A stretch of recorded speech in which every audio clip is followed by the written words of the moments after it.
The autumn sun rose slowly over the small town of Millbrook, Pennsylvania, painting the sky in shades of orange and pink that reflected off the morning dew. Main Street was quiet at this hour, with only a few pickup trucks rolling past the old brick buildings that had stood there for generations. The air carried that particular crispness of October mornings, when summer's warmth finally surrenders to the approaching winter. Emily Carter pushed through the back door of Rosie's Diner, her breath forming small clouds in the cool air. At 24 years old, she had the kind of face that showed every emotion, honest brown eyes that crinkled when she smiled, and an expression that made strangers feel comfortable enough to share their troubles. Her dark blonde hair was pulled back in a practical ponytail, and she wore the same uniform she'd worn for 3 years, a pale blue dress with roses embroidered on the pocket, covered by a white apron that had seen better days. "Morning, Em," called Janet from inside, her voice carrying through the kitchen's serving window. Janet was 53, had worked at Rosie's for 20 years, and knew everything about everyone in Millbrook. "Coffee's fresh," Emily smiled as she tied her apron. "You're a lifesaver, Jan. I overslept again. That's the 3rd time this week, honey. You staying up late studying again?" Emily poured herself a cup of coffee, the steam rising to warm her face. "Just trying to get through that online business course. If I can finish it, maybe I can manage something better than this." She gestured around the diner, immediately feeling guilty. "Not that this is bad.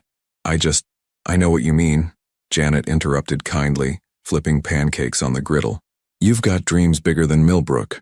Nothing wrong with that. Your mama would be proud you're trying to better yourself." The mention of her mother brought a familiar ache to Emily's chest. 3 years gone, and the grief still caught her by surprise sometimes. The diner had been her mother's favorite place where they'd shared countless breakfasts before Emily's world had fallen apart. Now she worked here, living paycheck to paycheck in a studio apartment above the hardware store, trying to save enough to maybe, someday, start over somewhere else. 7:15 a.m. Morning rush begins. The diner filled quickly with the breakfast crowd. Tom Wilson, who owned the gas station down the street, took his usual spot at the counter. The Morrison family, parents and 3 kids, squeezed into their favorite booth. Old Mr. Hendricks sat by the window with his newspaper, ordering the same thing he'd ordered every morning for 40 years. 2 eggs over easy, wheat toast, and black coffee. Emily moved between tables with practiced efficiency, her smile genuine despite her exhaustion. She had a gift for remembering orders, for knowing that Mrs. Chen liked extra napkins for her grandchildren, that Deputy Brooks always needed his coffee topped off 3 times, that young Amy Foster was saving up for college and appreciated when Emily accidentally gave her extra hash browns. "Emily, sweetheart," called Mrs. Chen from booth 3. "Could we get some more orange juice?" "Coming right up, Mrs. Chen." The morning passed in its familiar rhythm, the clatter of dishes, the hiss of the griddle, the comfortable murmur of conversation, the smell of bacon and fresh coffee. This was Millbrook, predictable, safe, unchanging. Emily had grown up here, and while part of her longed for something more, another part of her loved the simplicity of knowing everyone, of being known. 10:30 a.m., the discovery. By mid-morning, the rush had slowed to a trickle. Janet went on her break and Emily took the opportunity to handle the trash, one of the less glamorous parts of the job. She grabbed 3 heavy bags from the kitchen and pushed through the back door into the alley behind the diner. The alley wasn't much to look at. Cracked asphalt, a dumpster that had seen better days, the brick walls of the diner on one side, and the old pharmacy on the other. A few weeds pushed through the pavement cracks, stubborn and determined. The October breeze carried the scent of fallen leaves from the maple trees that lined Main Street. Emily hoisted the first bag into the dumpster, then the second. As she lifted the third, she heard something, a small sound, like a whimper or a stifled cough. She froze, listening. There it was again. "Hello?" Emily called out, her voice uncertain. "Is someone there?" Silence. Then from behind the dumpster came the unmistakable sound of rapid breathing, someone trying very hard to be quiet and failing. Emily's heart quickened. She set down the trash bag carefully and moved around the dumpster, not sure what to expect. A stray dog, maybe? A raccoon? But the breathing sounded human, and that worried her more. "I'm not going to hurt you," she said softly, the way you'd speak to a frightened animal. "Are you okay back there?" She peered around the dumpster's edge and her breath caught. A boy sat huddled against the brick wall, his knees pulled up to his chest, his arms wrapped around them. He couldn't have been more than 8 or 9 years old. His clothes, dark pants and what had once been a white button-down shirt, were filthy, covered in dirt and what looked like grass stains. His face was smudged with grime, his dark hair disheveled and sticking up in odd angles. But it was his eyes that caught Emily's attention. Large, dark, and filled with such fear that it made her chest ache. "Oh, honey," Emily breathed, instinctively dropping to a crouch a few feet away, making herself less threatening. "What are you doing out here?" The boy said nothing, just stared at her with those huge, terrified eyes. Emily's mind raced. A child, alone, dirty, hiding behind a dumpster. Nothing about this was right. Her first instinct was to call someone, the authorities, anyone, but something in the boy's expression stopped her. He looked like a cornered animal, ready to bolt if she made the wrong move. "Are you hungry?" she asked gently. The boy's eyes flickered, just for a moment, toward the diner's back door. That tiny movement told Emily everything she needed to know. "Wait here," she said, standing slowly. "Just wait here, okay? I'm going to get you something to eat." She expected him to run, but he didn't move. As Emily backed toward the door, keeping him in sight, she noticed details that didn't quite fit. Despite the dirt, his clothes looked expensive, well made. There was a watch on his wrist. She couldn't see it clearly, but it caught the light in a way that cheap watches didn't. And his shoes, though scuffed and dirty, were quality leather. 10:35 a.m., an act of compassion. Emily slipped back into the kitchen, her mind spinning. Janet was still on break, probably outside the front having her cigarette. The lunch cook, Ray, wouldn't arrive for another hour. She was alone, and she had to make a decision. She moved quickly, grabbing a clean plate, 2 pancakes, a generous helping of scrambled eggs, 3 strips of bacon, and some fresh fruit from the cooler. She added a large glass of milk and, after a moment's hesitation, wrapped up some cookies that Mrs. Patterson had brought in that morning. Her hands shook slightly as she worked. This wasn't protocol. She should call someone.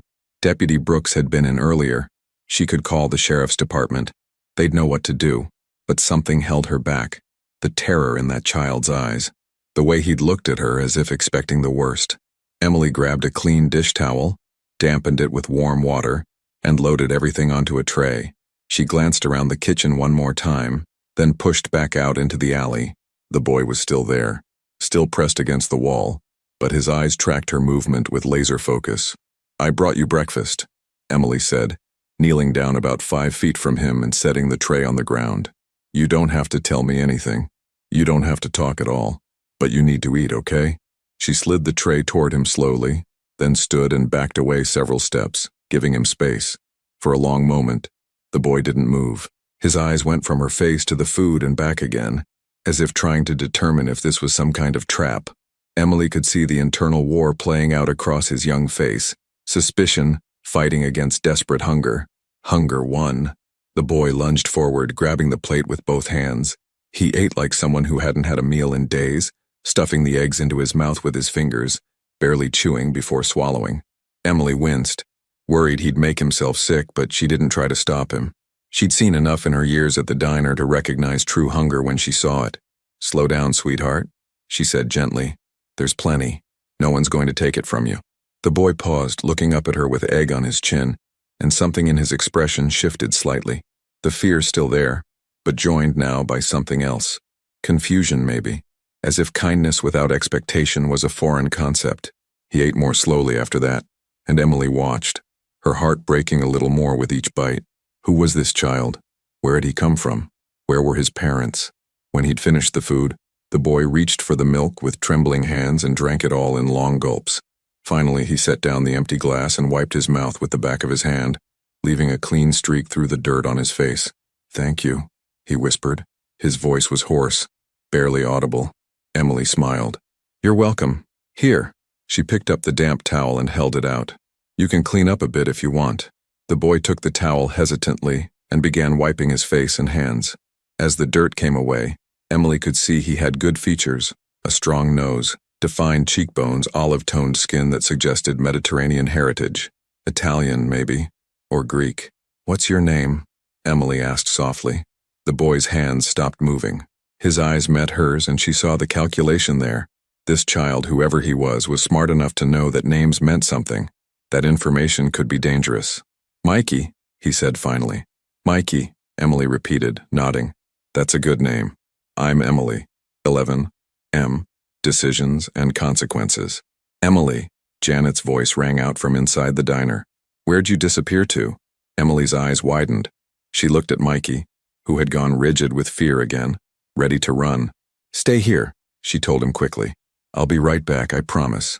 She didn't wait for his response, just grabbed the tray and rushed back inside. Janet was in the kitchen starting prep work for lunch. Sorry, Jan. The trash bag split and I had to clean up the mess. Janet gave her a skeptical look. You've got leaves in your hair, hun. Emily's hand flew to her head, brushing away the evidence of her time crouching in the alley. Yeah, it was quite a mess.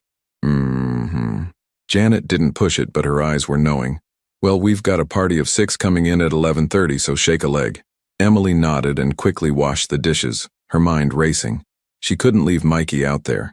The temperature was supposed to drop this afternoon and rain was forecast for evening, but she also couldn't bring him inside. Janet would have questions, customers would see him, and then what? The authorities would be called, and something told Emily that might be the worst possible outcome. She'd worked at Rosie's long enough to know the schedule by heart. Ray would arrive at noon to start lunch prep. Janet would leave at 2 for her daughter's dentist appointment. If Emily could just keep Mikey hidden until then, she'd have a window to figure out what to do next. During her next break, she snuck back outside with a fleece blanket from her car and a bottle of water. Mikey was still there, sitting exactly where she'd left him, as if he'd been frozen in place by her command to stay. Here, Emily said, wrapping the blanket around his thin shoulders. It's getting cold. Why are you helping me? Mikey asked suddenly. His voice was stronger now, fed and slightly less afraid. Emily sat down on the ground beside him, keeping a respectful distance. Because you need help. Because you're just a kid and you're scared and… She trailed off, thinking of her own childhood, of times when she'd needed help and someone had been there. Because that's what people should do for each other. Mikey studied her face intently, as if memorizing every feature. Most people don't. The sadness in those 4 words hit Emily like a physical blow. What kind of life had this child lived to believe that? Well, I'm not most people, she said firmly. And right now you're safe. Okay? Mikey nodded slowly, pulling the blanket tighter around himself. Mikey, I need to ask you something and you don't have to answer if you don't want to. Emily took a breath. Is someone looking for you? Someone who would be worried that you're missing. The boy's face clouded over with an emotion Emily couldn't quite read. Fear, yes, but also something like guilt or regret. Maybe, he whispered. Do you want to go home? I don't know. His voice cracked slightly. It's complicated. Emily understood complicated. Her whole life had been complicated since her mother passed.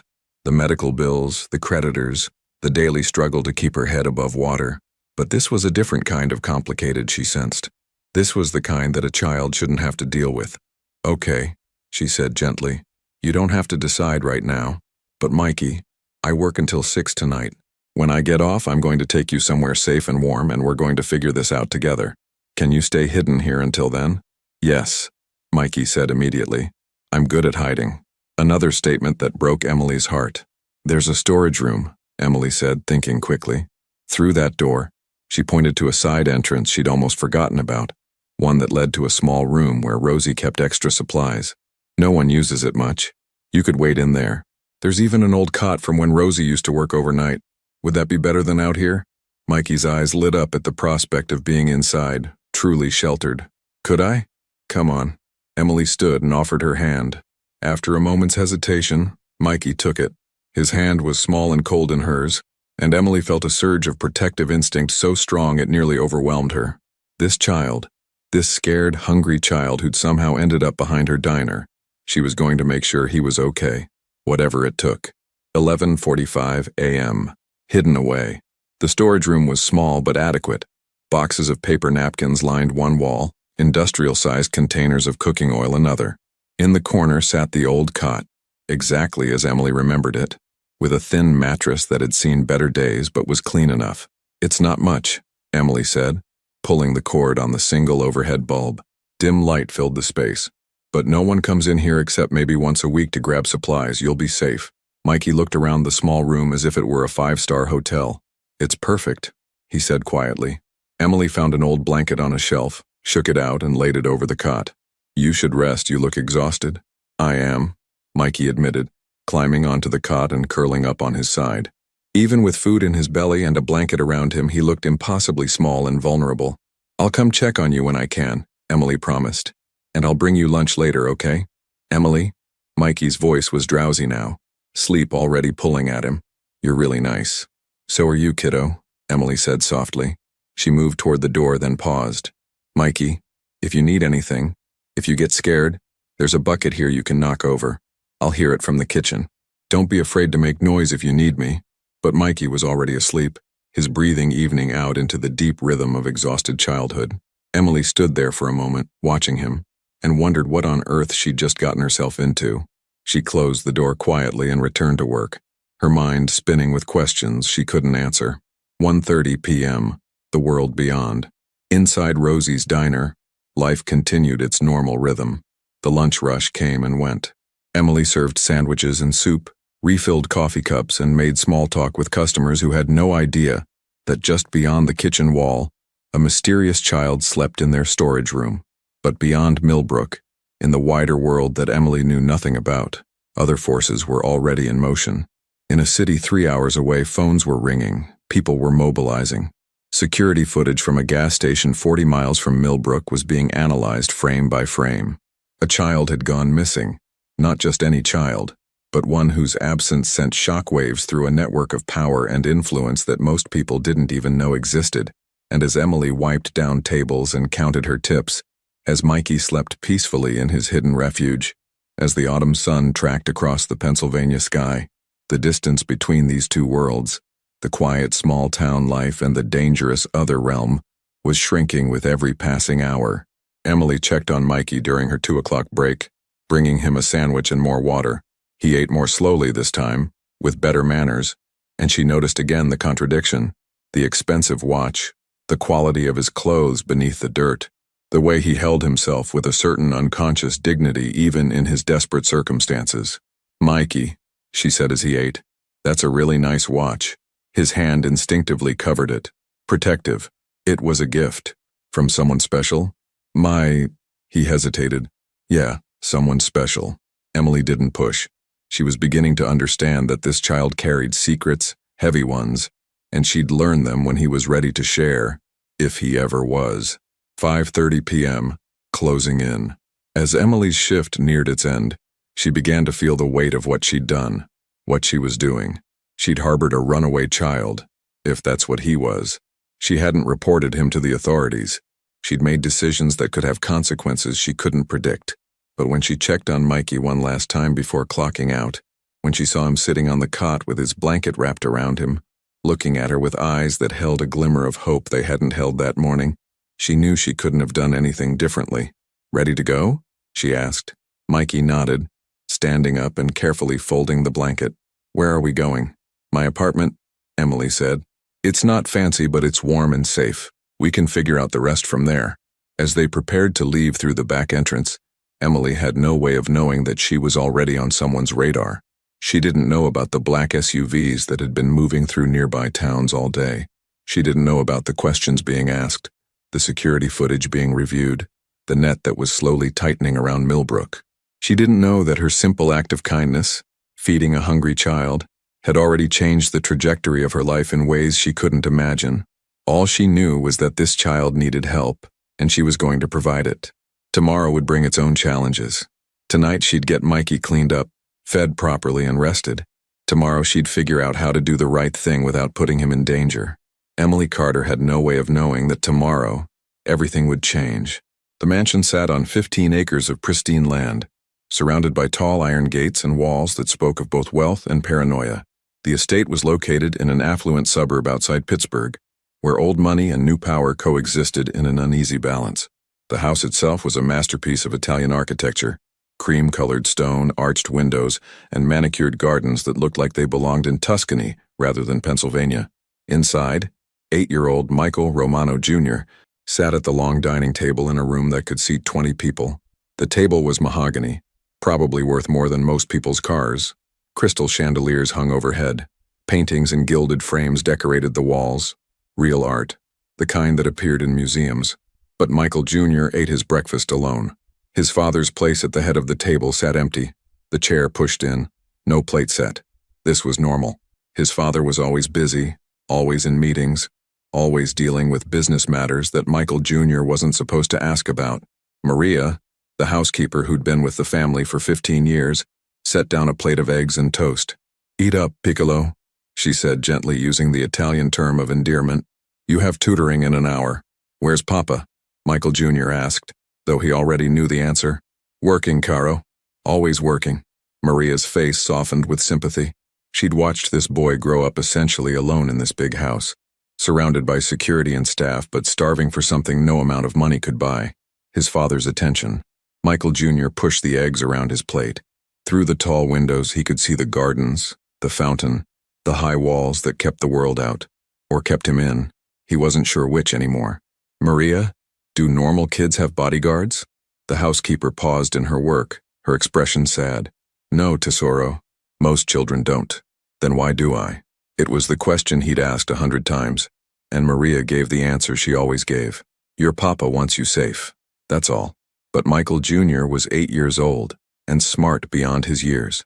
He'd begun to understand that his life wasn't normal, that the armed men who followed him everywhere, the high walls, the security cameras, the way people acted nervous around his father, it all meant something. Something that made his stomach feel tight and strange. He'd overheard conversations he wasn't supposed to hear, words like organization and territory and respect. He'd seen the way people looked at his father, with fear mixed with deference. He'd noticed that they never had normal friends over, that his father never went to parent-teacher conferences, that their life existed in this bubble of wealth and isolation. "Can I go outside today?" he asked. "Just in the garden?" "After tutoring, perhaps, but you know you must stay where Antonio can see you." Antonio was his primary security guard, a mountain of a man who never smiled and always wore a suit despite the weather. Michael Jr. was tired of Antonio, tired of being watched, tired of living in a golden cage. 7:30 a.m., the Romano estate. One day ago, Vincenzo Romano stood in his study, a room of dark wood and leather that smelled of expensive cigars and older money. At 39 years old, he cut an imposing figure, 6 feet tall, broad-shouldered, with dark hair just beginning to show threads of silver at the temples. He had the kind of face that could be called handsome, but was more accurately described as commanding. Sharp features, intense dark eyes, and a jaw that suggested he wasn't accustomed to hearing the word no. He wore a custom-tailored suit that probably cost more than Emily Carter made in 3 months. Everything about him spoke of power, control, and danger carefully contained beneath a veneer of respectability. "The Pittsburgh arrangement needs to be finalized by Friday," he said into his phone, his voice low and steady. "I don't care what obstacles there are, make it happen." Marco Castellano, his second-in-command and closest confidant, sat in one of the leather chairs across from Vincenzo's desk. At 42, Marco had been with the Romano family for 20 years, working his way up from driver to the position he now held. Vincenzo's right hand, his problem solver, his voice of reason when reason was required. Vincenzo ended the call and looked at Marco. "The New York families are getting restless about the expansion." "They always get restless," Marco replied calmly. "They'll fall in line. They always do." "And the shipment arriving next week?" "On schedule. The usual route, the usual contacts. No complications anticipated." They discussed business for another 30 minutes. Legitimate enterprises mixed with less legitimate ones, the kind of empire that Vincenzo's father had built and Vincenzo had inherited at 25 when his father passed. An empire that required constant attention, constant vigilance, constant sacrifice, including, Vincenzo thought with a familiar pang of guilt, the sacrifice of time with his son. "How's Michael?" Marco asked, as if reading his mind. Vincenzo's expression softened almost imperceptibly. "Growing. Smart. Too smart, maybe. He's asking questions? Maria says he's asking about security, about why his life is different from other children's." Marco leaned forward. "He's 8, Vin. Eventually you'll need to tell him something." "Tell him what?" Vincenzo's voice carried an edge of frustration. "That his father runs an organization that most people fear? That the reason he can't have a normal childhood is because there are people who would use him to get to me? That his mother—" He stopped, the words catching in his throat. Michael Jr.'s mother, Isabella, had passed away when the boy was only 3. Complications during what should have been a routine medical procedure, a tragedy that had nearly destroyed Vincenzo. She'd been the light in his dark world, the one person who'd seen past the reputation and the power to the man beneath. Her loss had left a hole in his life that nothing could fill, and his way of coping had been to throw himself deeper into the business, into the empire building, into anything that would distract him from the grief. The unintended consequence was that Michael Jr. had lost not just his mother, but in many ways, his father, too. "The boy needs you," Marco said quietly. "More than he needs security guards or tutors or that big house." "I know," Vincenzo said, "and the admission cost him something. This weekend, I'll clear my schedule. We'll do something together, just the two of us." But Vincenzo Romano would never get the chance to make good on that promise. 2:15 p.m., one day ago, the escape. Michael Jr. sat in the library during his afternoon study period, ostensibly working on mathematics problems. His tutor, Mr. Ray Peterson, had stepped out to take a phone call, and Antonio, his bodyguard, stood outside the library door rather than inside, a small concession to making the boy feel less watched. The library was one of Michael Jr.'s favorite rooms. Floor-to-ceiling bookshelves held thousands of volumes, many of them first editions his grandfather had collected. A tall window looked out over the east garden, and it was this window that had captured Michael Jr.'s attention for weeks now. It was old, original to the house, and unlike the other windows throughout the mansion, it didn't have the new security sensors installed. Michael Jr. had noticed this detail 3 months ago, and had been thinking about it ever since. The window opened. He'd tested it during a previous study session, and below it was a rose trellis that looked sturdy enough to climb down. Today, looking at that window, something inside Michael Jr. snapped. He was tired of the walls, tired of the guards, tired of eating meals alone, tired of his father's empty promises of time together that never materialized. He wanted to see what existed beyond the gates, wanted to walk down a street without Antonio hovering 2 steps behind, wanted to be just a normal kid, even if only for a little while. Before he could talk himself out of it, he crossed to the window and opened it. The autumn air rushed in, cool and smelling of freedom. He looked back at the library door, still closed, Mr. Peterson's voice audible from down the hall. Michael Jr. climbed onto the window seat, then carefully maneuvered himself out onto the trellis. His heart pounded so hard he could hear it in his ears. The ground looked much farther away than he'd thought, but he'd already committed. Hand over hand, foot by foot, he descended the trellis, thorns from the roses catching on his good shirt, but not stopping him. When his feet hit solid ground, he felt a rush of exhilaration unlike anything he'd ever experienced. He'd done it. He was outside, unguarded, alone. The estate was large, but Michael Jr. knew every inch of it from his supervised outdoor time. He knew where the cameras were positioned, where the security team patrolled, where the weak points in their coverage existed. He'd never planned to use this knowledge, but apparently some part of him had been preparing for this moment anyway. He ran through the garden, keeping low, his expensive shoes getting muddy in the flower beds. He reached the back wall, where old oak trees grew close enough to provide cover. One of them, his favorite for climbing during supervised play, had a branch that extended over the wall. Michael Jr. climbed. He'd always been good at climbing, one of the few physical activities he excelled at. Up into the oak tree along the branch that scraped against the stone wall, and then, his heart in his throat, he jumped. He landed hard on the other side, on grass that was public property, not part of the Romano estate. For the first time in his life, he was outside the walls without permission, without supervision, without anyone knowing where he was. Michael Jr. ran. He didn't have a plan beyond this moment. He just knew he needed to run, needed to put distance between himself and the life he was fleeing, even if he didn't fully understand why he needed to flee it. Present day, 10:45 a.m., the Romano estate.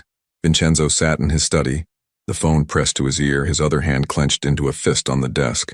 His face had gone pale beneath his olive complexion, and when he spoke, his voice was deadly quiet, the kind of quiet that made experienced men nervous. "What do you mean he's gone?" Antonio stood before the desk, a man who'd faced down dangerous situations without flinching, now looking like he'd rather be anywhere else. "Mr. Romano, we've searched the entire property. He's not here. We believe he left sometime between 2 and 3 o'clock yesterday afternoon." Yesterday? Vincenzo's voice could have cut glass. "My son has been missing for over 20 hours, and I'm only hearing about this now.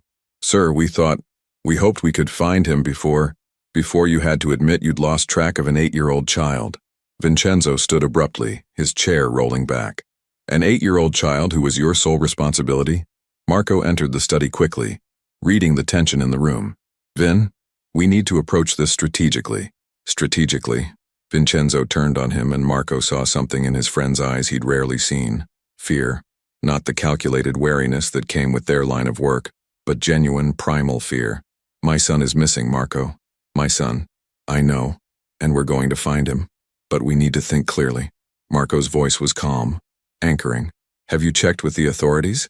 I called our contact at the police department the moment I was informed, Antonio said. They've issued an alert, but discreetly. No media involvement yet. Good. Marco nodded. We can't afford a media circus. Too many questions about why a child from this address went missing. Vincenzo paced behind his desk, his mind racing. He can't have gone far on foot. A child his age without resources. Sir? Antonio interrupted hesitantly. His room was searched. Some clothes are missing and... He paused. The emergency cash you kept in his nightstand. $500. It's gone. Vincenzo stopped pacing. Michael Jr. had known about that money. Vincenzo had shown it to him months ago, told him it was there in case of emergency, though Vincenzo had never imagined the emergency would be his son running away from him. He planned this, Vincenzo said quietly. This wasn't impulsive. He took supplies, money. He had a destination in mind. Or he's just a smart kid who grabbed what he thought he'd need. Marco countered. Vin, we need to mobilize everyone. Every contact, every resource. Someone has seen him. Vincenzo nodded, his mind shifting into the mode that had made him successful in his business. Strategic, focused, relentless. Contact all our people in the surrounding counties. I want eyes everywhere. Gas stations, bus stations, train stations, diners, hotels. Circulate his photo but keep it quiet. Tell them it's a family matter, that discretion is appreciated. Already being done, Marco said. I've got 20 men on this already. More coming in from Philadelphia and New York. What about security footage? Traffic cameras. We're pulling everything we can access. It takes time, but we'll find something. Vincenzo sat down heavily in his chair, suddenly looking older than his 39 years. Why would he run? What did I... He stopped, but the question hung in the air. What did I do wrong? Maria appeared in the doorway, her eyes red from crying. Mr. Romano, I'm so sorry. If I had known... This isn't your fault, Maria. Vincenzo's voice gentled for her in a way it hadn't for Antonio. Did Michael seem upset? Was he angry about something? Not angry, Maria said carefully. Just sad, lonely. He asked me yesterday morning if normal children had bodyguards. I think he's been feeling the weight of being different. The words hit Vincenzo like a physical blow. His son had run away because he was lonely, because he wanted to be normal, because Vincenzo had been so consumed with building and maintaining his empire that he'd failed to see what his son actually needed. Find him, Vincenzo said, and the words were both a command and a plea. Whatever it takes, find my son. 12:30 p.m., present day, gas station, 40 miles from Millbrook. Tony Salvatore stood in front of the gas station, holding up a photograph of Michael Romano Jr. To the clerk behind the counter. Tony was one of Marco's best men, observant, thorough, and patient, qualities that made him good at this kind of work. Seen this kid? Tony asked. Would have been yesterday afternoon or evening. The clerk, a teenager who looked like he'd rather be anywhere else, glanced at the photo without much interest. Maybe. We get a lot of people through here. This one's important. Tony pulled out a $100 bill and set it on the counter. Worth remembering if you saw him. The teenager's attention sharpened considerably. He picked up the photo, studied it more carefully. Yeah, actually. Yeah, I did see him. Yesterday, maybe around 4 o'clock. He came in, bought some water and chips, paid cash. Did he say anything where he was going? Nah, he was quiet, seemed, I don't know, nervous. Kept looking over his shoulder. The clerk paused. Is he in trouble or something? Just a family matter. We're trying to bring him home safely. Tony handed over the $100. Did you see which direction he went when he left? That way, I think. The clerk pointed east, toward the highway. Tony thanked him and immediately called Marco. We've got confirmation. Kid was spotted at the Route 30 gas station yesterday afternoon heading east. He's on foot, buying supplies with cash, smart enough to stay away from main roads. Good work. Marco's voice came through the phone. Keep following that trajectory. I'm sending more people to fan out along Route 30. If he's on foot, he can't have made it more than 20, maybe 25 miles by now. After Tony hung up, He stood in the gas station parking lot, looking east. 25 miles.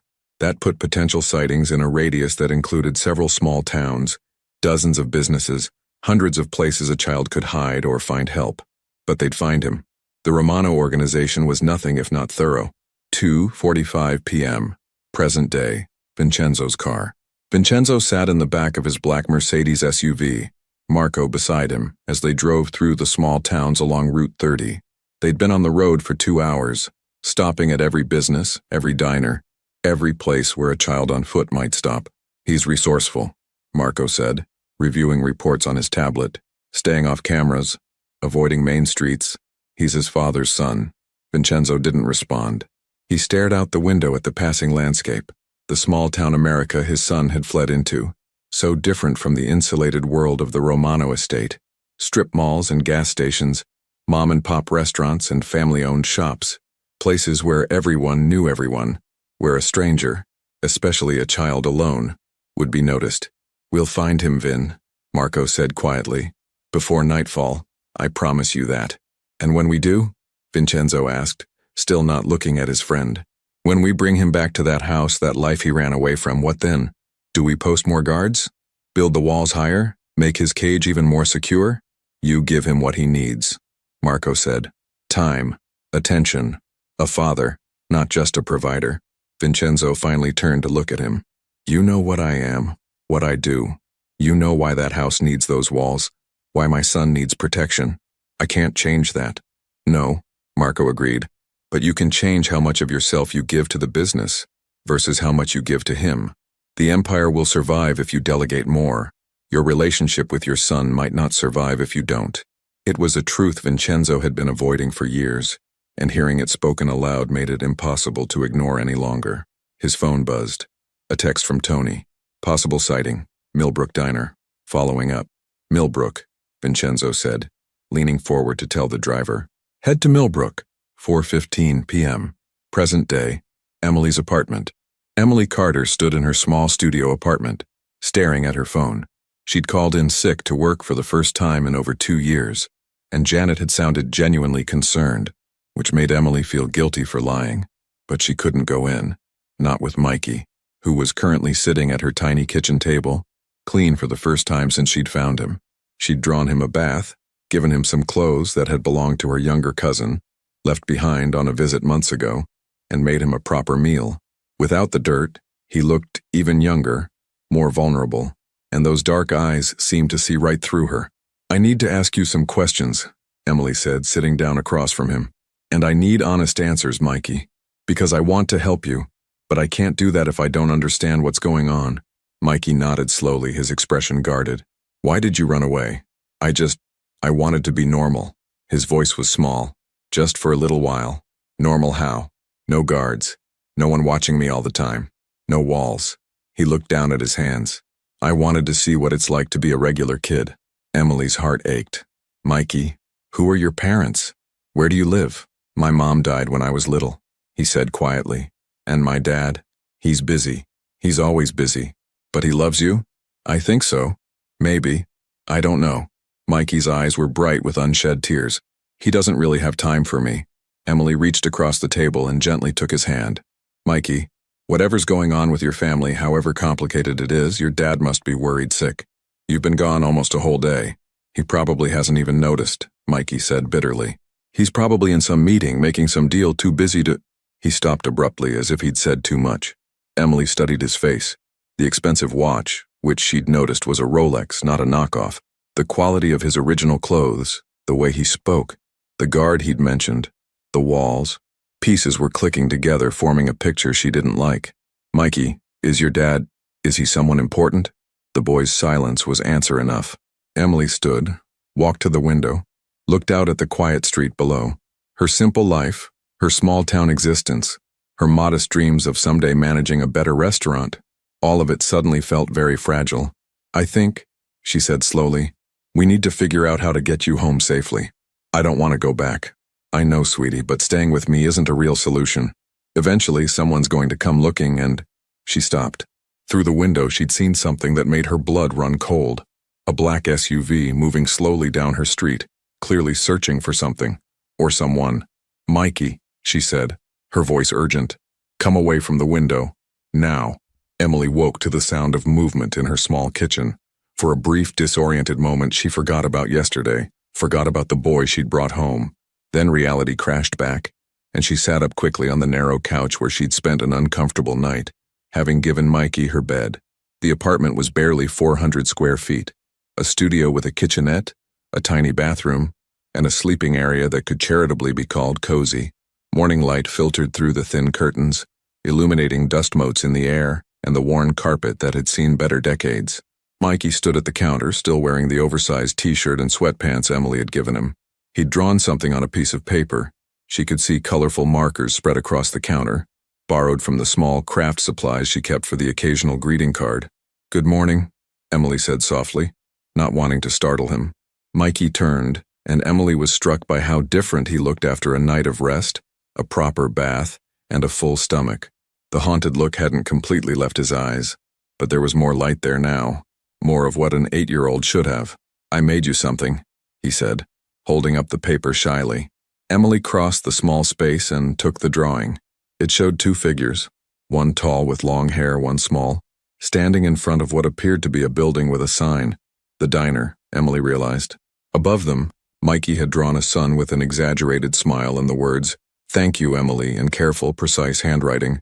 "This is beautiful, Mikey," Emily said, her throat tight with emotion. "Can I keep it?" He nodded enthusiastically. "I like drawing. My tutor says I'm good at it." "Your tutor?" Emily filed away this detail.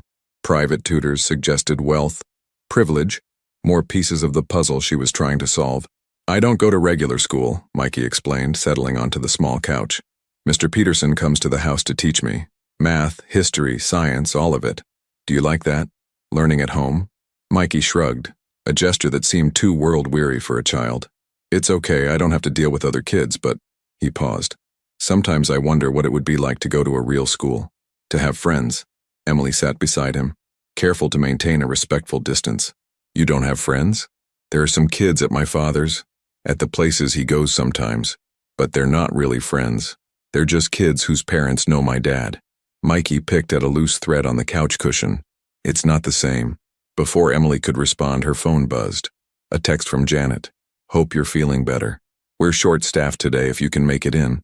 Emily stared at the message, her stomach knotting with anxiety. She'd called in sick, something she never did, and now Janet needed her. But how could she go to work with Mikey here? She couldn't leave him alone, and she certainly couldn't take him to the diner where everyone would see him, ask questions.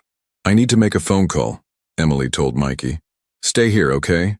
Don't answer the door for anyone." She stepped into the bathroom, the only space that offered any privacy, and called her friend Rebecca, one of the few people in Millbrook she truly trusted. Everything okay?" Rebecca's voice was thick with sleep. "I need a huge favor and I can't explain why right now. Can you trust me?" There was a pause. Rebecca had been Emily's best friend since high school, had held her hand through her mother's illness, had helped her move into this tiny apartment. If anyone would help without demanding explanations, it was Rebecca. "What do you need? Can you cover for me? Tell Janet I'm really sick, that you talked to me and I sound terrible. Buy me one more day? Emily, what's going on? I promise I'll explain everything soon. But right now, I just need time to figure something out. Please, Becca." "Okay," Rebecca said slowly. "Okay, I'll cover for you. But you owe me the full story." "I know. Thank you. I love you." Emily ended the call and leaned against the bathroom sink, studying her reflection in the spotted mirror. She looked exhausted, dark circles under her eyes, her hair a mess. What was she doing? Harboring a runaway child, lying to her boss, hiding secrets she didn't fully understand. But when she returned to the main room and saw Mikey sitting on her couch, small and vulnerable and trusting her completely, she knew she couldn't have made any other choice. 8:15 a.m., the Romano organization, Mobile Command. Marco Castellano sat in the back of a surveillance van parked 3 blocks from Rosie's diner, surrounded by monitors, computers, and communications equipment. 2 of his best technical people worked the systems, pulling up security camera feeds, running facial recognition software, coordinating with the teams on the ground. "We've confirmed the boy was at the diner yesterday morning," Marco said into his phone, updating Vincenzo. "Multiple witnesses saw a waitress, Emily Carter, 24, been working there 3 years, acting unusual. protective of the storage room, left work early. She called in sick today for the first time in over 2 years. Where does she live?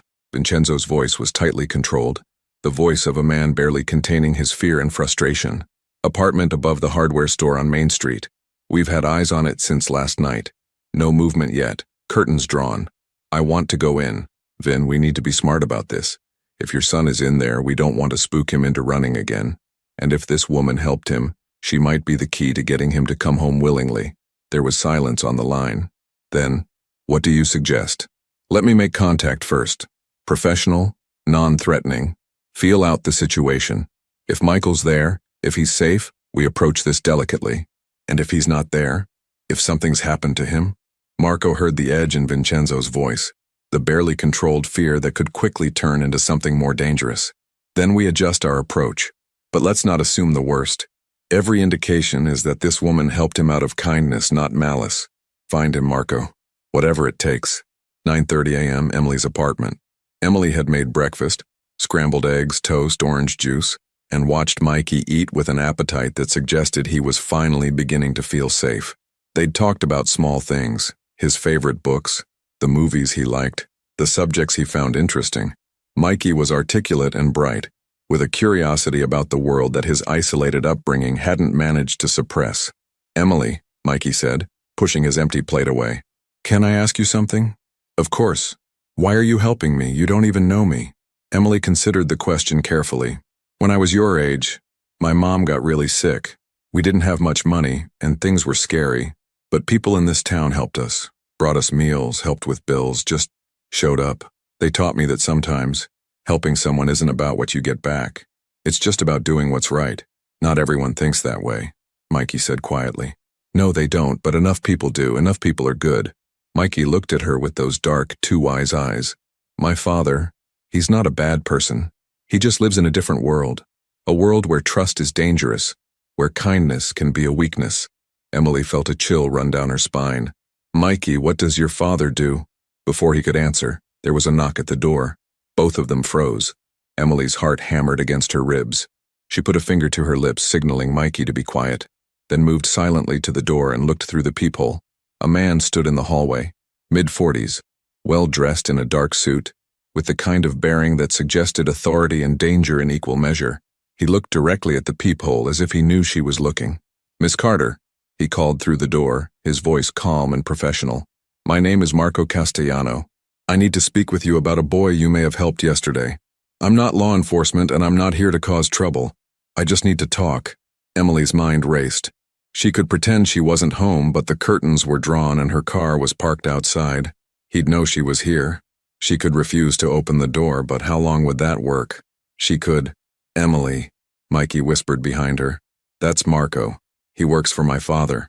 The resignation in Mikey's voice told Emily everything. They'd been found. Whatever breathing room she'd tried to create, whatever time she'd hoped to buy, it was over. Miss Carter, Marco called again. I know Michael is in there. I know you've been taking care of him. I'm grateful for that. But his father is very worried and we need to resolve this situation. Please just talk to me. Emily looked at Mikey, who'd gone pale but calm, as if he'd been expecting this moment all along. What do you want to do?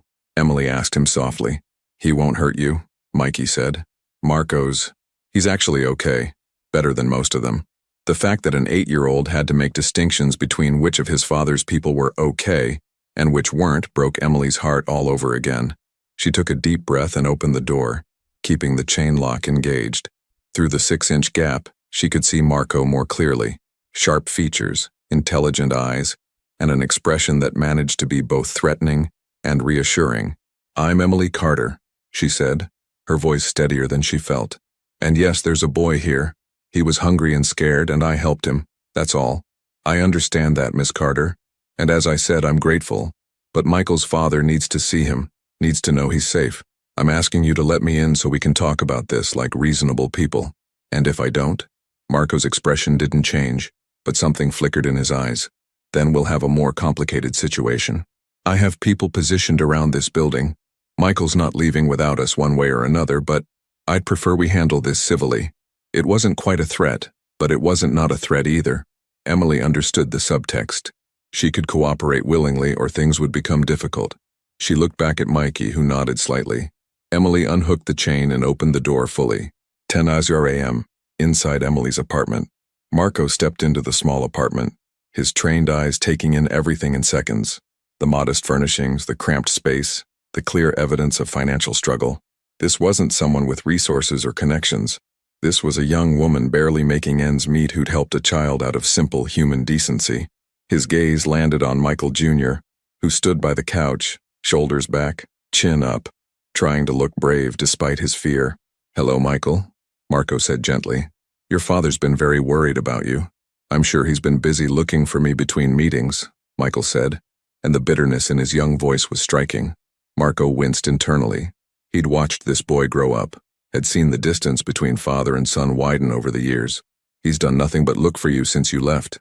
Everything else stopped. Michael looked surprised by this, as if he couldn't imagine his father dropping everything for him. Marco turned to Emily. "May I sit?" Emily gestured to the small couch, and Marco sat, deliberately making himself less imposing. Emily remained standing, positioning herself slightly between Marco and Mikey, protective even now. "Tell me what happened," Marco said. From the beginning, Emily recounted the story, finding Mikey behind the diner, feeding him, bringing him here. As she spoke, Marco listened carefully, not just to her words but to her tone, her body language. She was nervous but honest, protective of Michael but not trying to hide anything. This was someone who genuinely cared about the boy's welfare. "Why didn't you call the authorities?" Marco asked. "Because he was terrified," Emily said simply. "He begged me not to, and I wanted to understand the situation before I made it worse." "You have good instincts," Marco said. Calling the police would have complicated things significantly. He didn't elaborate on why, but the implication hung in the air. "Mr. Castellano," Emily said carefully. "Mikey mentioned guards, walls, tutors at home. He said his life isn't normal. What exactly is he going back to?" It was a fair question, and Marco respected her for asking it. Michael comes from a complicated family. His father is a businessman with interests that require security measures. It's not an ideal childhood, but it's necessary for his safety. Safe from what? Marco met her eyes. From people who might want to use a child to gain leverage over his father. From a world that can be dangerous when you have what the Romano family has. Emily absorbed this information, pieces clicking together. The Romano family. I've heard that name before. In the news, maybe. Possibly, Marco said neutrally. Vincenzo Romano is a prominent businessman in Pittsburgh. Emily wasn't naive. The way Marco spoke, the security measures, the reason Mikey had run away, it all pointed to something beyond legitimate business. But she also understood that some things were better left unspoken. "Is Mikey's father a good man?" Emily asked quietly. Marco considered the question. "He's a man who loves his son very much but has made mistakes in how he's shown that love. He's built an empire to provide security and opportunity, but in doing so, he's created a cage. He knows this now. Finding Michael missing, it's changed him." Mikey spoke up from behind Emily. "Is Papa angry?" "He's worried," Marco said honestly, "and probably a little angry at himself, not at you. He wants to see you, Michael. He wants to bring you home." "And then what?" Mikey's voice was small. "Everything goes back to how it was." Marco leaned forward, his expression sincere. "I can't promise everything will change overnight, but I can promise that your father heard you. Running away, it got his attention in a way nothing else could have. He knows something needs to be different." Emily felt the weight of the decision pressing down on her. She couldn't keep Mikey here indefinitely. She knew that. Eventually, his father would find them, and the longer she delayed, the worse her situation might become. But she also couldn't send this child back to a life that had made him so desperate he'd run away. "Can I talk to Mikey alone for a minute?" Emily asked. Marco nodded and stood, stepping toward the door. "I'll be right outside, take your time." When he'd left, Emily knelt down so she was eye level with Mikey. "What do you want to do? This is your choice." "Is it though?" Mikey said sadly. "I'm 8 years old. I don't really have choices. You have this one. If you want to stay longer, if you need more time, I'll find a way to make that happen." Mikey looked at her with such gratitude, it nearly broke her heart. "You'd really do that? Even though it might get you in trouble?" "I would, but Mikey, I think maybe your dad needs to hear from you how you feel. Maybe he can't change everything, but maybe he can change some things, and you won't know unless you give him the chance." Mikey was quiet for a long moment, thinking. Finally, he said, "Will you come with me? When I see my father? I'm scared to face him alone. If they'll let me, yes. Absolutely yes." Mikey nodded slowly. "Okay, I'll go back, but only if you're there too." Emily hugged him. This brave, lonely little boy who'd stumbled into her life and changed it forever. Then she stood and opened the door. Marco was waiting, phone in hand. "We've reached a decision?" he asked. "Mikey will go with you," Emily said.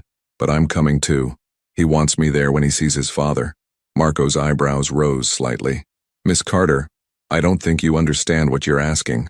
This is a private family matter." "I understand perfectly," Emily interrupted, surprising herself with her firmness. "But Mikey asked me to come, and I'm not sending him off with strangers alone, so either I come, or we wait here until someone explains to me exactly why I can't."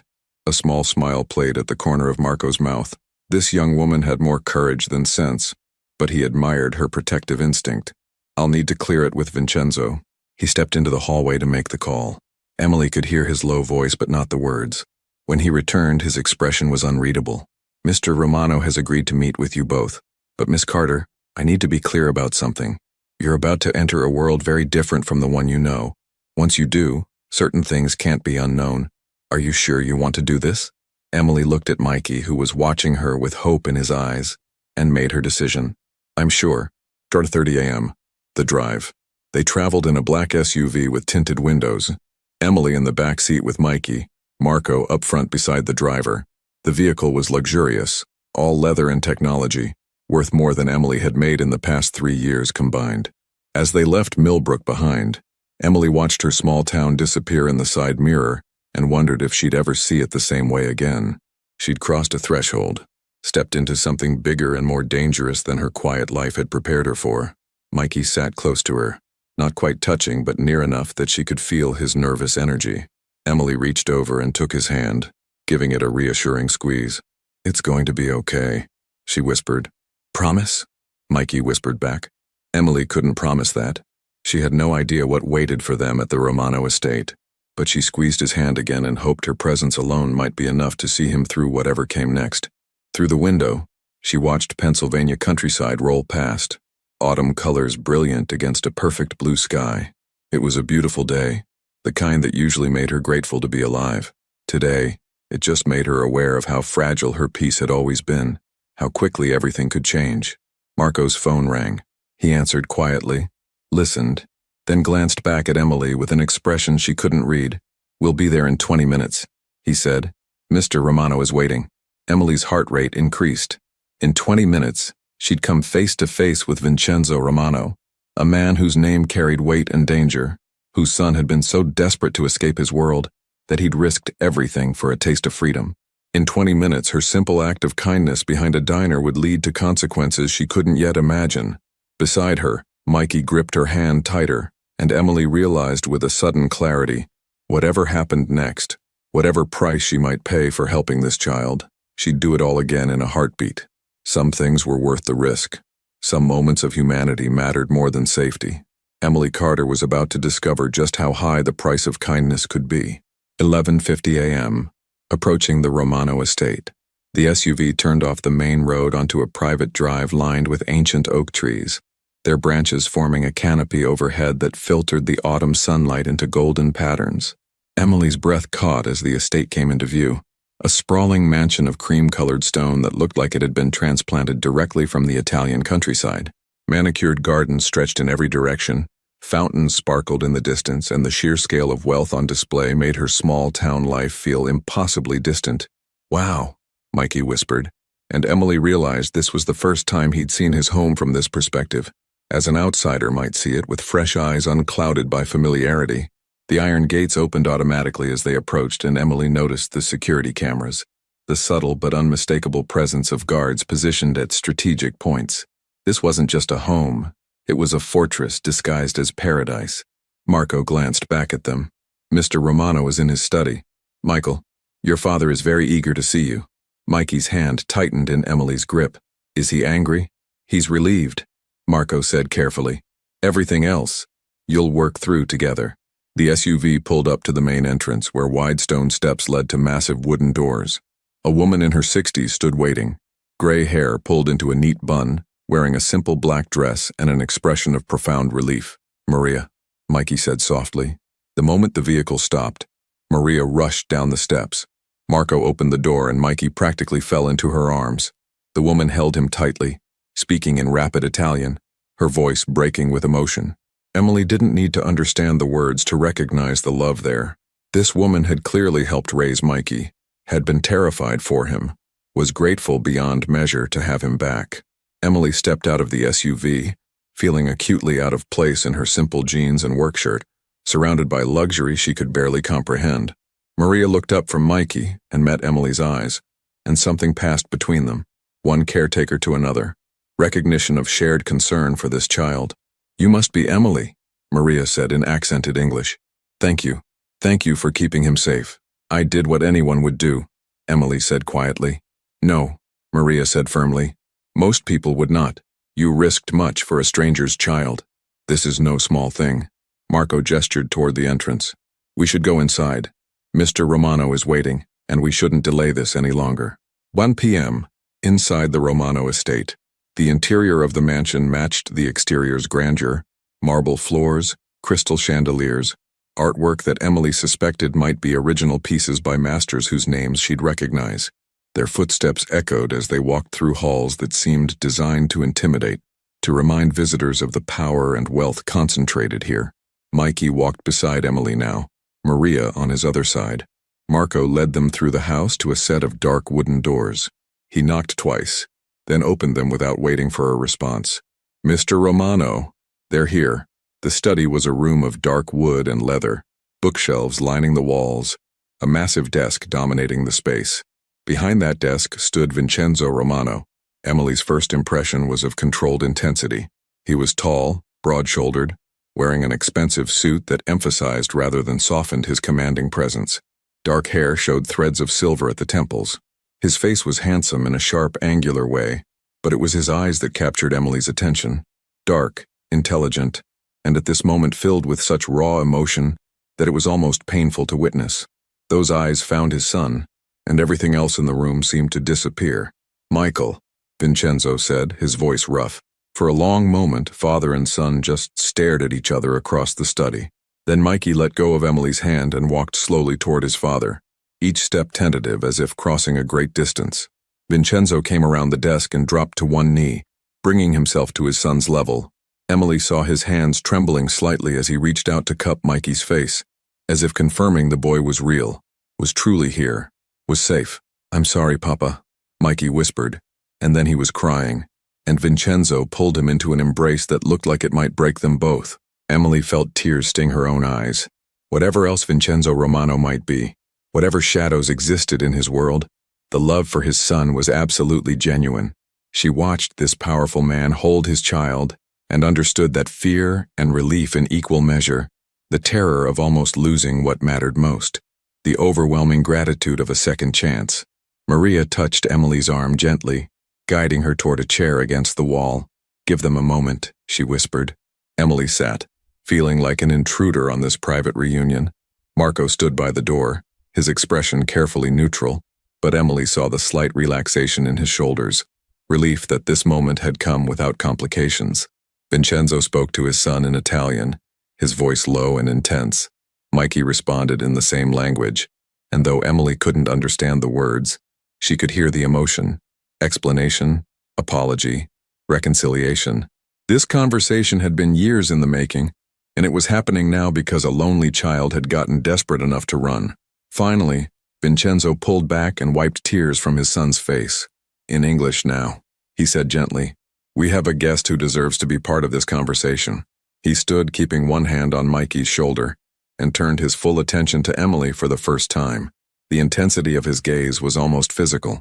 Emily felt exposed, evaluated, measured in an instant by eyes that had clearly learned to assess people quickly and accurately.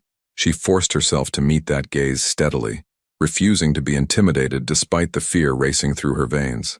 "Miss Carter," Vincenzo said, moving closer, "I owe you a debt I can never adequately repay. You protected my son when he was vulnerable. You showed him kindness when he needed it most. Thank you." The words were sincere, but Emily heard the question beneath them. Who are you and why did you do this? I'm just a waitress from Millbrook, Emily said, her voice steadier than she felt. And I helped him because he was a scared, hungry child. I didn't need to know anything else. But now you know more, Vincenzo said quietly. You know who we are, where we live. You've seen things that most people outside this world never see. It wasn't quite a threat, but Emily understood the weight of what he was saying. She'd crossed into territory that came with obligations, with risks she hadn't fully considered. Mr. Romano, Emily said carefully, I don't want anything from you.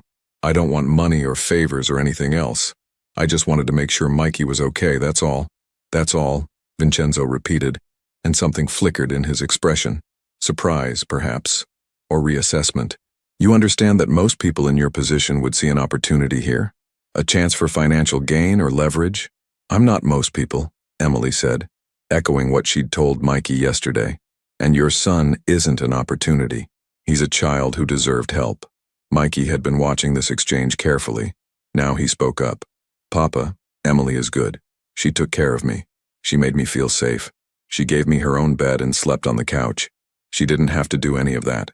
Vincenzo looked down at his son, then back at Emily, and she saw him processing this information, adjusting his understanding of her motivations. In his world, people always wanted something. The concept of help without expectation seemed foreign to him. Why did you call in sick to work today?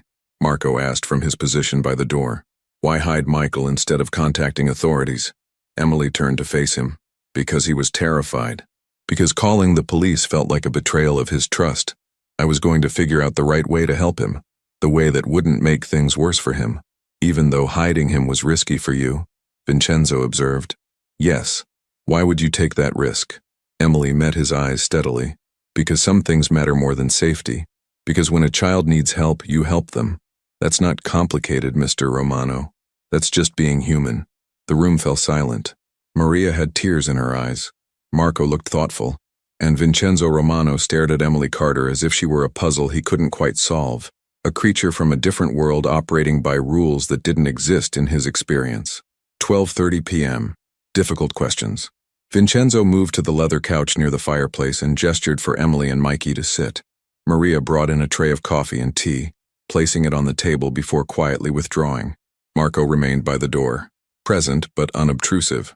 Michael, Vincenzo said, his voice gentle but firm, I need you to tell me why you ran away. The truth, no matter how difficult. Mikey glanced at Emily, who nodded encouragingly. Taking a breath, he began, I was lonely, Papa. I know you're busy, I know your work is important, but I'm alone all the time. Maria is kind, but she's not family. Mr. Peterson is my tutor, not my friend. Antonio is my guard, not someone I can talk to. And you? His voice cracked. You're never there. You have meetings and phone calls and business trips, and I wanted to feel normal, just for a little while. Each word seemed to land like a physical blow. Vincenzo's expression remained controlled, but Emily saw the pain there, the guilt, the recognition of truths he'd been avoiding. I thought I was protecting you, Vincenzo said quietly. The walls, the security, the controlled environment, it was all to keep you safe from a world that can be dangerous. But it's not living, Mikey said. It's just existing in a cage, even if it's a nice cage. You're right. The admission seemed to cost Vincenzo something. You're absolutely right, and I've been wrong. I've been so focused on keeping you safe that I forgot you also need to be happy. I don't need much, Mikey said quickly. I don't need a different house or different things. I just need you, Papa. I need you to be there, to talk to me, to know what I'm thinking about and dreaming about. I need a father, not just a provider. Vincenzo reached out and pulled his son close again. You have one. I promise you have one. I've been absent, but I'm here now and things are going to change. Emily watched this exchange, her heart aching for both of them. She thought of her own childhood before her mother got sick. Simple but filled with presence, with connection, with love that showed up in daily small moments rather than grand gestures or material things. All the wealth in this mansion couldn't replace what Mikey actually needed. Vincenzo turned his attention back to Emily. You gave him something in one day that I failed to give him in months. You made him feel seen, valued, safe. How did you know what he needed? I listened to him, Emily said simply. I asked him questions and actually heard his answers. I treated him like a person, not a problem to be managed or a possession to be protected. The criticism was implicit but clear. and Emily half expected anger. Instead, Vincenzo nodded slowly, accepting the truth of it. "In my world," he said carefully, "trust is a liability. Openness is weakness. I've spent 20 years building walls. Around my business, around my home, around myself. Those walls kept dangers out, but they also kept connection out. I taught my son to be isolated without meaning to. It's not too late to change that," Emily said. "He's 8 years old, he still wants his father's attention. In a few years, if things don't change, he might stop wanting it. This is your chance." "You speak very directly for someone in an unfamiliar situation," Marco observed from the door. Emily turned to him. "What's the point of anything else? Mr. Romano asked me a question and I answered honestly. If he wanted platitudes, he wouldn't have brought me here." A small smile played at Vincenzo's lips, the first hint of lightness in his expression since they'd arrived. "You're right. I appreciate honesty, even when it's uncomfortable." He paused. "Tell me about yourself, Emily Carter. Who are you? Beyond a waitress who showed extraordinary kindness to a stranger's child." Emily felt uncomfortable under this scrutiny but forced herself to answer. "I grew up in Millbrook. My mom raised me alone. My father left when I was young. She worked 3 jobs to support us, taught me about helping people, about community. She got sick when I was 20, and we spent the next year fighting an illness we couldn't afford to fight. She died 3 years ago, leaving me with medical debt and an understanding that life is fragile and precious." "I'm sorry," Vincenzo said, and the sympathy in his voice sounded genuine. "Losing a parent is," he glanced at his son, "it changes everything." "It does," Emily agreed. "It taught me what matters and what doesn't. Money matters when you don't have enough to survive, but beyond that, connection matters. Love matters. Being present for the people who need you matters. That's what my mom gave me, even when she had nothing else to give." 1:15 p.m. Complications. They talked for over an hour, Vincenzo asking questions about Mikey's time away, Emily filling in details, Mikey himself becoming more animated as he felt truly heard perhaps for the first time. Plans were discussed. Vincenzo would clear his schedule more, would prioritize time with his son, would find ways to give Mikey more normal experiences while still maintaining necessary security. It was Marco who finally interrupted with a concern Emily had been dreading. "Vin, we need to discuss the practical implications of this situation. Miss Carter has been inside the estate. She knows about the family, the security measures. People in Millbrook saw her leave with Michael. There will be questions." Vincenzo's expression hardened slightly, the businessman returning to override the vulnerable father. "What are you suggesting?" "We need to ensure Miss Carter's discretion, and we need to manage the narrative in her town." Emily's stomach tightened. "What does that mean exactly?" Marco looked at her directly. "It means that what you've seen here, what you know about the Romano family, needs to stay confidential. And it means we need a story for Millbrook that explains your absence and Michael's presence without raising uncomfortable questions." "You want me to lie," Emily said flatly. "I want you to be careful," Marco corrected, "for your own safety as much as ours. The Romano name attracts attention, not all of it friendly. If word spreads that you have a connection to this family, it could make you a target for people who would use that connection for their own purposes." "He's right," Vincenzo said, and Emily heard the weight in his voice. "This is the price of crossing into our world, Emily. It comes with complications and risks you didn't ask for, but now have to manage. So what are you asking me to do?" "Go home," Vincenzo said. "Resume your life. Tell people that you helped a lost child find his family, and that's the end of the story. Don't mention my name, this address, any details that could identify us, and..." He paused. "Accept my protection." "I don't need protection." "You do now," Vincenzo said firmly. "Whether you realize it or not, helping my son has put you on the radar of my world. Most of that world is safe, but not all of it. I won't leave you vulnerable because you showed kindness." Emily wanted to argue, wanted to insist she could take care of herself, but the serious expressions around the room told her this wasn't negotiable. She'd entered a world with different rules, and refusing to play by them wouldn't make her safer. It would just make her foolish. "What kind of protection?" "Discreet," Marco assured her. "You won't see them, won't notice them, but if anyone takes an unusual interest in you, we'll know. And if you ever need help, you'll have it immediately." "This is insane," Emily said, but her voice lacked conviction. It was insane. 48 hours ago, her biggest worry had been paying her electric bill on time.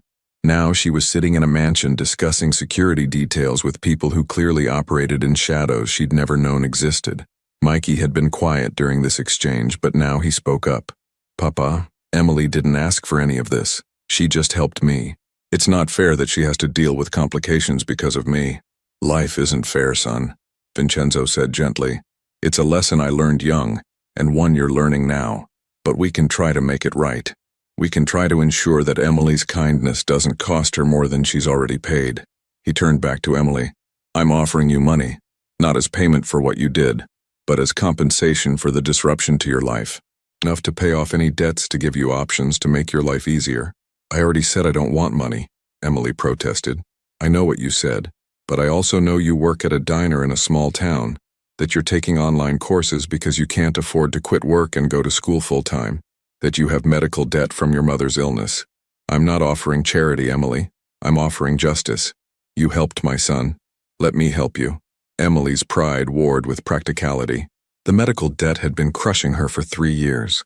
The dream of going back to school had seemed impossible, but accepting money from Vincenzo Romano felt like accepting something more, an obligation, a connection, a doorway she could never close once she stepped through it. Think about it, Vincenzo said, reading her hesitation. You don't have to decide now, but the offer stands, whenever you're ready. 2:30 p.m. Goodbye. As the afternoon wore on, it became clear that Emily's time at the estate was coming to an end. She'd done what she came to do, ensured Mikey's safe return, witnessed the reunion, confirmed that the boy would be okay. Now it was time to return to her own world, changed but still hers. Mikey walked with her to the entrance, his small hand in hers, one last time. Will I see you again? He asked, his voice small. Emily knelt down to his level. I don't know, sweetheart. Your life and mine are very different, but I'll never forget you, and I'll always wonder how you're doing. Can I write you letters? Emily glanced up at Vincenzo, who stood nearby with Marco. The question was really directed at him. Would he allow this connection to continue? Vincenzo met her eyes, and something passed between them. Mutual recognition of what Mikey needed, what was right despite complications. Yes, Vincenzo said. You can write letters. Maria will make sure they reach Emily. Mikey hugged her tightly. Thank you for everything. Thank you for being nice to me when you didn't have to be. You made it easy, Emily said, her voice thick with emotion. You're a special kid, Mikey. Don't let anyone tell you different. She stood and Vincenzo approached. He extended his hand and Emily took it, surprised by the warmth of his grip. This isn't goodbye, Vincenzo said. You're part of our story now, Emily Carter. That comes with responsibilities, but it also comes with support. If you ever need anything at all, you call Marco directly. He handed her a card with a single phone number printed on it. Day or night, no matter what. I know you don't, Vincenzo interrupted gently, but that's the offer nonetheless. You saved what matters most to me. That's not a debt I'll ever consider paid. Emily pocketed the card, not knowing if she'd ever use it, but understanding the gesture for what it was. A lifeline, a connection, a promise. Marco drove her back to Millbrook himself, the journey passing in contemplative silence. Emily watched the landscape change from wealthy suburbs to rural countryside, to her familiar small town, each mile marking a return to the life she knew, but would never quite see the same way again. As they pulled up to her apartment, Marco turned to face her. For what it's worth, Miss Carter, what you did was remarkable. Not many people would have made the choices you made, and even fewer would have handled the situation with as much grace. Vincenzo is right. You're part of our story now. Try not to worry too much about what that means. That's easy for you to say, Emily replied. This is your normal. This is my insane. Marco smiled slightly. Give it time. Normal and insane are more fluid concepts than you might think. Emily climbed out of the SUV and watched it drive away, taking with it the last physical connection to the strange 48 hours she'd just lived through. She climbed the stairs to her apartment, let herself in, and stood in the middle of the familiar space that suddenly felt both exactly the same and completely different. On her small kitchen table, Mikey's drawing still lay where he'd left it. 2 figures in front of a diner, a smiling sun overhead. Thank you, Emily, written in careful letters. Emily picked it up, traced the lines with her finger, and wondered what she'd gotten herself into. Whatever came next, whatever price her kindness would ultimately cost, she knew one thing with absolute certainty. She'd do it all again. Some moments of humanity were worth any consequence. Emily poured coffee for Mr. Hendricks with hands that had finally stopped shaking. 2 weeks had passed since that surreal day at the Romano estate. 2 weeks since she'd returned to Millbrook, carrying secrets that felt heavier than anything she'd ever known. The town had been buzzing with questions at first. Where had she gone? Who was that boy? What had happened? Emily had stuck to the story Marco had helped her craft. She'd found a lost child, helped reunite him with his family, and that was the end of it. Most people had accepted this explanation, though Janet still gave her curious looks sometimes. "You seem different," Janet said now, refilling napkin dispensers beside her. "Quieter, like you're thinking about things far away from here." Emily forced a smile. "Just tired, you know how it is." But it wasn't tiredness, it was awareness. She noticed things now she'd never noticed before. The car that seemed to be parked on Main Street more often than coincidence would explain, always with someone sitting inside. The way certain customers at the diner paid more attention to her than their meals warranted. Vincenzo's promised protection, invisible but present. At night, alone in her apartment, she'd sometimes take out the card he'd given her, running her thumb over the embossed numbers. She'd received 2 letters from Mikey so far, delivered by mail with no return address. He wrote about his father spending more time with him, about actually having conversations at dinner, about feeling less alone. The letters made her smile and ache simultaneously, glad that something good had come from all this. Uncertain what her role in their story was meant to be going forward, the man walked into Rosie's diner on a Tuesday afternoon, during the quiet lull between lunch and dinner. Emily noticed him immediately. Expensive suit, too polished for Millbrook, eyes that assessed the room with professional calculation. He sat at the counter, ordered coffee, and when Emily brought it, he smiled in a way that didn't reach his eyes. Emily Carter. Her blood ran cold. "Who's asking?" "Someone interested in your recent activities, helping lost children, making powerful friends." "That's quite a story." Emily's heart hammered, but she kept her voice steady. "I don't know what you're talking about." "I think you do. I think you know exactly who I'm talking about. And I think a conversation between us might be mutually beneficial." Emily set down the coffee pot carefully. "I need to check on something in the kitchen." She walked away on shaking legs, pulled out her phone with trembling hands and dialed the number she'd memorized, but never called. Marco answered on the first ring. "Miss Carter?" "There's someone here," Emily whispered. "Asking questions about Mikey, about the family. He's not friendly. Stay calm, stay in public areas. I'm 15 minutes away." Emily returned to the counter to find the man still sitting there, still smiling that cold smile, but something in his expression had changed. He'd received a message on his phone, and whatever it said had altered his demeanor. "I think we're done here," he said abruptly, standing and placing cash on the counter. "Enjoy your coffee, Miss Carter. Stay safe." He left and Emily watched through the window as he got into a dark sedan and drove away. Within minutes, Marco's SUV pulled up outside. The reality sets in. Marco sat across from Emily in a booth, his expression serious. "The man who approached you works for a group that's interested in the Romano family's activities. They were testing to see if you might be a source of information. But I don't know anything." "You know enough. You've been inside the estate. You have a connection to Michael. In our world, that makes you potentially valuable or potentially vulnerable." Emily felt the walls closing in. "This is what you meant about complications, isn't it? This is the price." "Yes," Marco said honestly. "But it's also why we're here. Why you're protected. This man won't approach you again, we've made that very clear. But Emily, you need to understand. Your life has changed. The question now is whether you accept that change or fight against it." Emily looked out the window at Millbrook's Main Street. The same view she'd seen thousands of times now filtered through new understanding. She'd helped a child, and in doing so, had stepped into a world where kindness came with consequences, where good intentions intersected with dangerous realities. That night she wrote a letter to Mikey, telling him she was okay, that he shouldn't worry. She didn't mention the man at the diner, or the fear that had wrapped around her heart. Some burdens were hers to carry, but she also wrote something else. "Your father was right. Helping you changed my life in ways I'm still understanding. But Mikey, I want you to know that I'd do it again. Every single time. Some things are worth the cost." 6 months later, an unexpected visit. The black SUV pulled up to Rosie's diner on a spring morning, and Emily's heart skipped when she saw who emerged. Vincenzo Romano, with Mikey beside him. Father and son walked into the diner together, and Emily saw immediately how much had changed. Vincenzo's hand rested on Mikey's shoulder with easy affection. The boy looked happier, lighter, more like a child should look. "Emily," Mikey ran to her, and she caught him in a hug. "What are you doing here?" "Papa brought me," Mikey said proudly. "We're on a road trip, just the two of us, and I asked if we could stop to see you."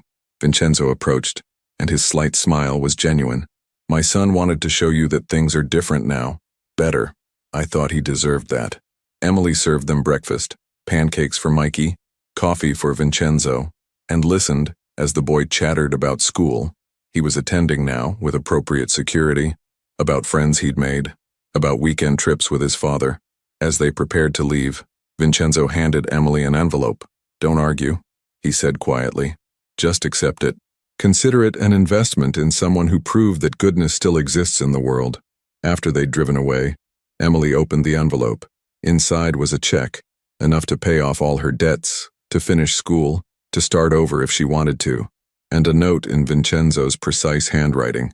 "Thank you for teaching my son, and me, what really matters. VR." Emily stood in the parking lot, tears streaming down her face, understanding finally the full weight of what had happened. She'd fed a hungry boy behind a diner, not knowing he was a mafia boss's son. That simple act had cost her peace of mind, had complicated her life, had exposed her to dangers she'd never imagined. But it had also restored a father to his son, had proven that kindness mattered even in the darkest corners of the world, had shown her that humanity could bridge any divide. The price of kindness had been high. But looking at the check in her hands and remembering Mikey's smile, Emily knew with absolute certainty it had been worth every penny.